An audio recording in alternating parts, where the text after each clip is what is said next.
अर्थशास्त्र में एक पंक्ति है, there is no free lunch, मतलब जीवन में कुछ भी मुफ्त में नहीं मिलता। और अगर कोई चीज मुफ्त में मिल रही है तो समझ लीजिए गुरु कुछ तो गड़बड़ है। आज हम एक ऐसी ही चीज पर बात करने वाले हैं जो फ्री में मिलती है और खूब सारी मिलती है। वही एक चीज जिसके बारे में किसी कवि ने लिखा है, अडोलेसेंट के मौसम में तन्हाई के आलम में मैं कमरे की कुंडी लगा आया, फोन का इनकॉग्निटो ब्राउजर भी खोल आया, अभी अकेला हूं तो देख लेने दो, इंटरनेट ऑन करके ये नीला समंदर पी लेने दो।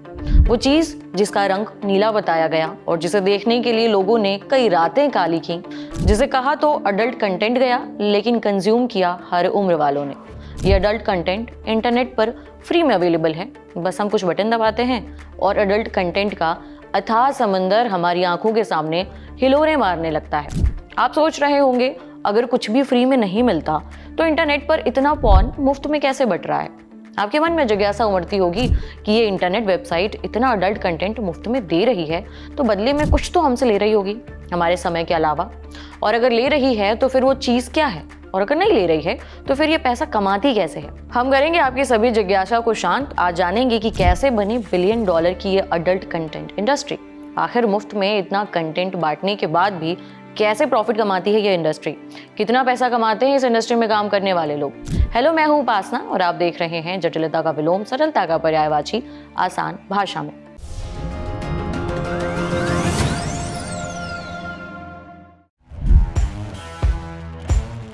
ये साल था 1953, जगह थी अमेरिका। यहाँ एक शख्स था, नाम ह्यूग हेफनर। उसने किसी तरह जुगाड़े $8,000 और फिर अपनी किचन के टेबल पर उसने तैयार की एक मैगजीन। इस मैगजीन के कवर पेज पर थी मशहूर एक्ट्रेस मर्लिन मुनरो की तस्वीर और मैगजीन के अंदर के पन्नों में था मर्लिन के न्यूड फोटोज का कलेक्शन।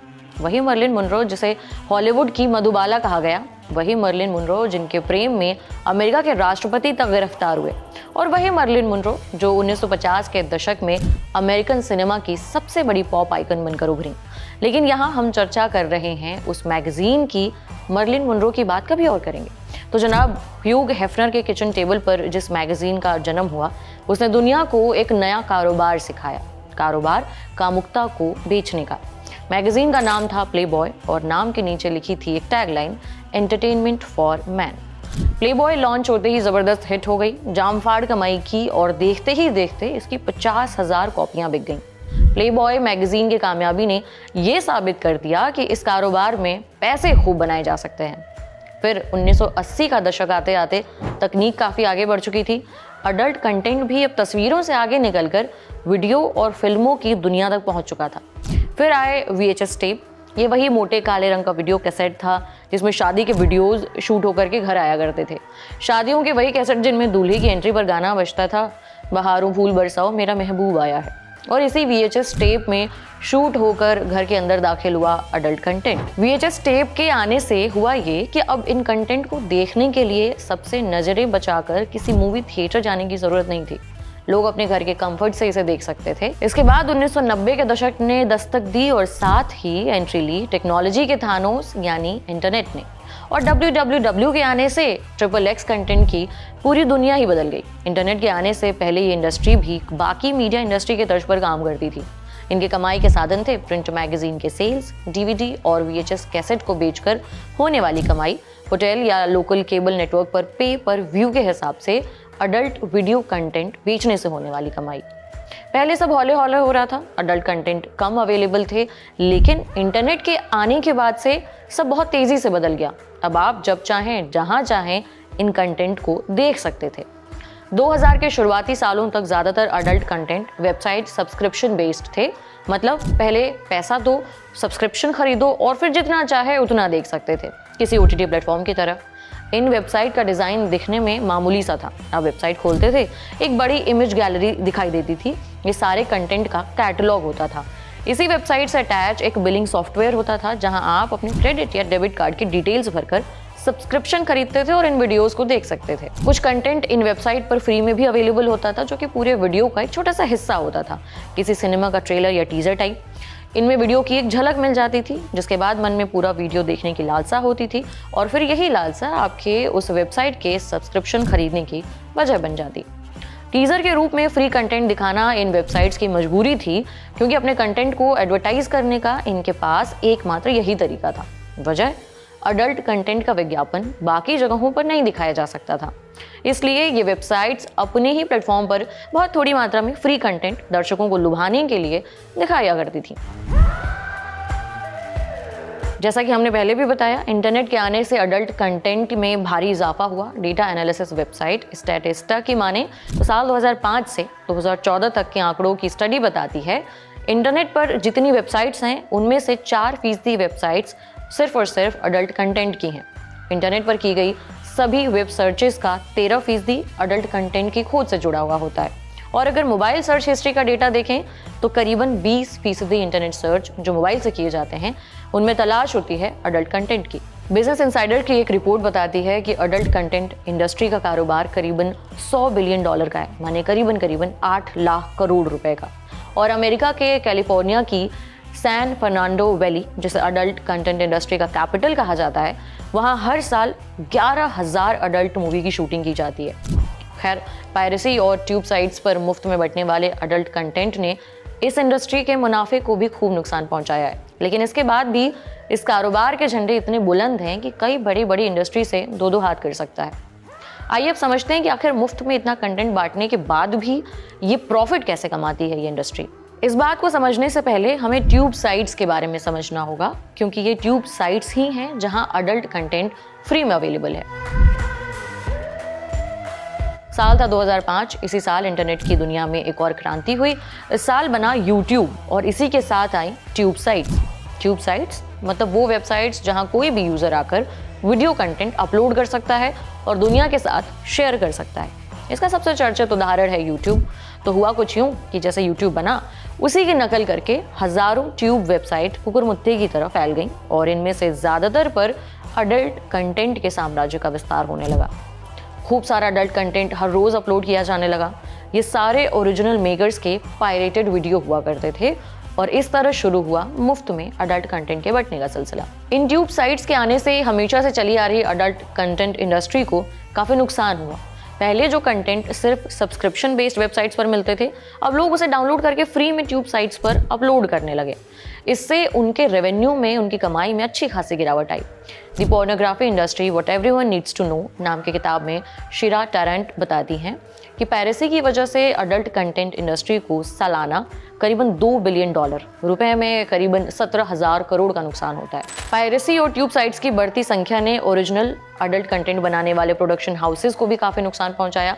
लेकिन इन्हीं ट्यूब साइट ने अडल्ट कंटेंट बिजनेस करने वालों को पैसे कमाने का नया तरीका भी सिखाया। वही तरीका जिससे ज्यादातर मीडिया इंडस्ट्री पैसा कमाती है, और ये तरीका था एडवर्टीजमेंट, यानी कि प्रचार से पैसा कमाना। इसके साथ ही जन्म हुआ एक कंपनी का, जिसे आज के समय में अडल्ट कंटेंट इंडस्ट्री का यूट्यूब कहा जाता है। कंपनी थी माइंड गीक। माइंड गीक समझ गई कि आने वाले समय में अगर अडल्ट कंटेंट इंडस्ट्री में खूब पैसा कमाना है तो केवल सब्सक्रिप्शन बेस्ड सर्विस से काम नहीं चलने वाला, हमें एडवर्टीजमेंट मॉडल को अपनाना होगा। माइंड गीक ने अडल्ट कंटेंट इंडस्ट्री के ग्राहकों को 2 हिस्से में बांटा। पहले ग्राहक जो फ्री में ट्यूब साइट्स पर इन कंटेंट को देखते थे, और दूसरे जो सब्सक्रिप्शन के पैसे देकर प्रीमियम कंटेंट देख सकते थे। पहले वाले कैटेगरी के ग्राहकों के लिए माइंड गीक ने कई ट्यूब साइट्स को खरीदना शुरू किया और धीरे धीरे ट्यूब साइट्स की दुनिया में इस कंपनी का एक छत्र राज हो गया, बोले तो मोनोपोली हो गई। आज की तारीख में अडल्ट कंटेंट इंडस्ट्री की 10 सबसे बड़ी ट्यूब साइट्स में से 4 माइंड गीक के अंदर आती हैं। Pornhub, red tube, you porn, ये तमाम ट्यूब साइट्स का मालिक माइंड गीक ही है। इसके साथ ही दूसरी यानी पैसे देकर सब्सक्रिप्शन खरीदने वाली कैटेगरी के लिए माइंड गीक ने कई बड़े प्रोडक्शन हाउस को खरीद लिया जो प्रीमियम अडल्ट कंटेंट बनाकर सब्सक्रिप्शन के बेसिस पर बेचते थे, जैसे कि Digital Playground, Brazzers, Reality Kings, Hustler, Vivid. अब MindGeek adult content industry की सबसे बड़ी खिलाड़ी बन चुकी थी। दर्शक चाहे तो मुफ्त में कंटेंट देखना चाहें तो देख सकते थे, पैसे देकर देखना चाहें तो भी देख सकते थे। दोनों ही सूरत में वो जिन प्लेटफॉर्म्स पर पहुंचता उसमें से ज्यादातर एक ही कंपनी के अंदर आती थी, और वो थी माइंड गीक। उसके बाद माइंड गीक ने ट्यूब साइट्स और दूसरा सब्सक्रिप्शन बेस्ड वेबसाइट्स को आपस में जोड़ दिया। इसे ऐसे समझिए, फर्ज कीजिए एक ग्राहक है, वो इंटरनेट पर अडल्ट कंटेंट ढूंढ रहा है। अगर वो इसे देखने के लिए सब्सक्रिप्शन बेस्ड वेबसाइट्स जैसे कि ब्रेजर्स या फिर नॉटी अमेरिका पर जाता है तो उससे ये कंपनियां सब्सक्रिप्शन के पैसे चार्ज करेंगी। उसके पास ये ऑप्शन है कि वो 1 दिन का भी सब्सक्रिप्शन ले सकता है, 1 सप्ताह का भी और 1 साल का भी। हर तरह के विकल्प उसके पास मौजूद होंगे। कुछ एक वेबसाइट लाइफ टाइम मेंबरशिप भी देती हैं जो करीबन 25 साल तक वैलिड रहता है। लेकिन इसमें एक पेंच है, कई बार ग्राहक बहुत कम समय के लिए सब्सक्रिप्शन खरीदते हैं और इसके लिए उन्हें अपने क्रेडिट या डेबिट कार्ड के डिटेल्स वेबसाइट पर जमा करने पड़ते हैं। अब अगर आपने उस तय की गई समय सीमा के अंदर अपने सब्सक्रिप्शन को कैंसिल नहीं किया तो फिर आपके अकाउंट से ऑटोमेटिक पैसे काट लिए जाएंगे और आपका सब्सक्रिप्शन रीन्यू होता रहेगा, ठीक उसी तरह से जैसे बाकी सारे OTT प्लेटफॉर्म्स पर होता है। पर जहां OTT प्लेटफॉर्म सब्सक्रिप्शन कैंसिल करने का तरीका बेहद आसान बना कर देती हैं, इन वेबसाइट्स पर कई दफ़ा ये काफ़ी मुश्किल हो जाता है। कैंसिल करने के ऑप्शन आसानी से ग्राहकों को मिलते नहीं, क्योंकि जिस वेबसाइट पर वो कंटेंट देखते हैं बिलिंग उस वेबसाइट पर नहीं होती, वो किसी और साइट पर होती है और यहीं पर कंज्यूमर उलझ जाता है। उसका सब्सक्रिप्शन खुद ब खुद रीन्यू होता जाता है और अकाउंट से पैसे कटते रहते हैं, उसे कोई रास्ता नहीं सूझता है। बात ये भी है कि ऐसे लोग कम ही होते हैं जो अडल्ट कंटेंट देखने के लिए सब्सक्रिप्शन वाली वेबसाइट्स पर जाएं। ज़्यादातर ट्यूब साइट्स जैसे कि पॉर्नहब, एक्स हैमस्टर या फिर रेड ट्यूब जैसी वेबसाइट्स पर ही पहुंचते हैं और उन पर कंटेंट देखने के लिए सब्सक्रिप्शन खरीदने का कोई लोड भी नहीं रहता है। लेकिन जैसे ही ये लोग यहाँ फ्री में अडल्ट कंटेंट देखने के लिए पहुँचते हैं, इनके ऊपर एडवर्टीजमेंट्स की बम्बार्डमेंट कर दी जाती है। ये यहाँ पहले इन एडवर्टीजमेंट्स को देखने में कई मिनट ज़ाया करते हैं, कई दफ़ा इसके बटन दबाते हैं और फिर किसी तरह ये उस ओरिजिनल वीडियो तक पहुँचते हैं जिसे देखने के मकसद से वो आए थे। उसके बाद भी जब ये उस वीडियो को देख रहे होते हैं, बगल में कुछ खिड़कियाँ खुली होती हैं जो इनको कुछ ना कुछ बेचने के लिए उतारू रहती हैं। कोई इनको यहाँ से उन वेबसाइट पर ले जाना चाहता है जहाँ प्रीमियम अडल्ट कंटेंट मिल रहा हो, कोई इन्हें सेक्स और कामुकता से जुड़े अन्य प्रोडक्ट्स बेचता रहता है, तो कोई एस्कॉर्ट सर्विस मुहैया कराना चाहता है और इन्हीं एडवर्टीजमेंट से बनाती है ट्यूब साइट्स मोटा पैसा। इस रेवेन्यू मॉडल से अडल्ट कंटेंट इंडस्ट्री को कितनी आमदनी होती है, इसका अंदाज़ा आप ऐसे लगा सकते हैं कि पॉर्नहब अडल्ट कंटेंट दिखाने वाली दुनिया की सबसे बड़ी ट्यूब साइट है और माइंड गीक की ही सब्सिडियरी कंपनी है। एक आंकड़े के मुताबिक दुनिया की सबसे ज़्यादा चर्चित वेबसाइट की रैंकिंग में पॉर्नहब 12वें नंबर पर आती है। शॉपिंग वेबसाइट अमेजॉन भी इस मामले में इससे पीछे है और ये वेबसाइट अकेले साल के $450 मिलियन, करीबन 4000 करोड़ की कमाई करती है। अडल्ट कंटेंट इंडस्ट्री में काम करने वाले एक्टर एक्ट्रेस की कमाई कई बातों पर निर्भर करती है, जैसे कि उनकी उम्र क्या है, उनकी पॉपुलैरिटी कितनी है और सेक्स सीन कौन सा है। इनको वीडियोस के हिसाब से पैसे नहीं मिलते बल्कि सीन के हिसाब से पैसे मिलते हैं। एक चर्चित adult content actress Valentina nappy एक इंटरव्यू में बताती हैं, जब मैंने अमेरिका में अडल्ट कंटेंट इंडस्ट्री में कदम रखा तो मैं पहले से ही काफ़ी पॉपुलर थी, इसलिए मुझे शुरुआत से ही बाकी लोगों से ज़्यादा पैसे मिलने लगे। मुझे एक रेगुलर हेट्रो सीन, माने जिसमें लड़का और लड़की दोनों शामिल होते हैं, वो करने के लिए 915 पाउंड यानी करीबन 1 लाख रुपए मिलते थे। लेकिन कम पॉपुलर एक्ट्रेसेस को इतने पैसे नहीं मिलते। वो आगे बताती हैं कि एक्ट्रेस की उम्र जितनी कम होती है, डिमांड उतनी ज़्यादा होती है। आमतौर पर 22 से 26 साल तक की उम्र में किसी भी एक्ट्रेस को सबसे ज़्यादा काम ऑफर किया जाता है और इसी उम्र के आसपास वो साल भर में 100 सीन कर लेती है। अडल्ट कंटेंट इंडस्ट्री में एक्टर और एक्ट्रेसेस को काम एजेंट्स दिलाते हैं और बदले में ये एजेंट्स उनकी कमाई का कुछ हिस्सा कमीशन के रूप में ले लेते हैं।